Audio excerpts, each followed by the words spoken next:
At night, when the other engines are tucked away in their sheds, you can still hear the faraway call of an engine's whistle and the clickety-clack of train wheels turning.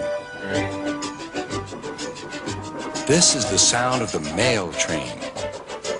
One train is pulled by Thomas and the other by Percy, as the loads are too heavy for one engine to do the work alone. The mail is loaded into freight cars at the harbors, and the engines pull their trains through the silent stations delivering their precious loads.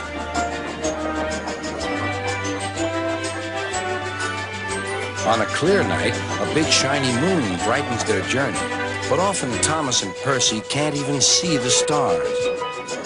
But whatever the weather, lamps along the track always light their way. One night, Percy was waiting at the junction.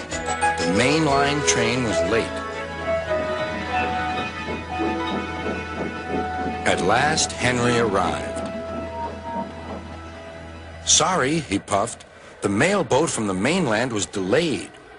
"Come on, Percy," said his driver. "Let's make up for lost time." Percy puffed along as quickly as he could, but the sun was already rising as he finished his work. Never mind, thought Percy. It's nice to be up and about when it's the start of a new day and there's no one else around. Percy was not alone for long. "Bother," said Percy. "It's that dizzy thing, Harold." "Good morning," whirred Harold. "I always said railways were out of date, but you're so slow with the mail. You should give everyone their stamps back." Percy was too tired to explain. "Bird brain," he muttered. "Good morning, Percy," called Duck. "You're up early this morning." "No, you're wrong," sighed Percy. "I'm back, tired and late." He rolled into the shed and fell asleep almost before his buffers touched the bar. His driver decided to set off early that evening.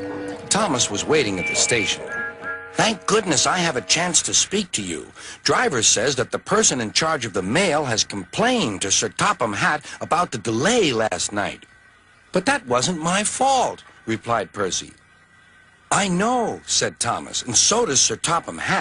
But this mail person wouldn't listen. Tonight we'll just have to be quicker than ever before."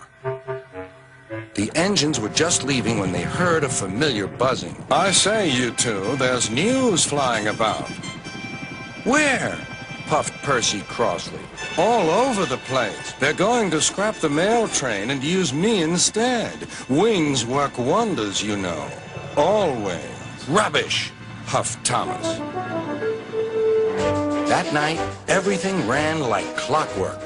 Thomas and Percy steamed through the stations, making good time everywhere they went.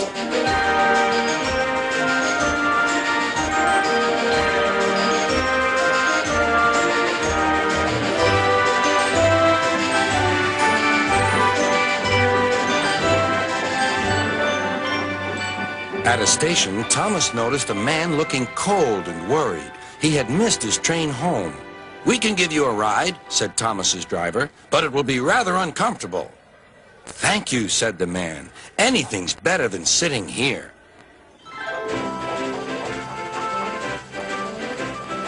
The next afternoon, Percy passed the airfield and saw Harold. "Hello, lazy wings. Are you too tired to fly today?" "The wind's too strong," grumbled Harold. "I've been grounded." "You need rails," laughed Percy. "They work wonders, you know. Always." That night, Sir Topham showed the two engines a letter. It was from the man who missed his train. "He thinks you are both splendid, and everyone says that the mail train is the pride of the line."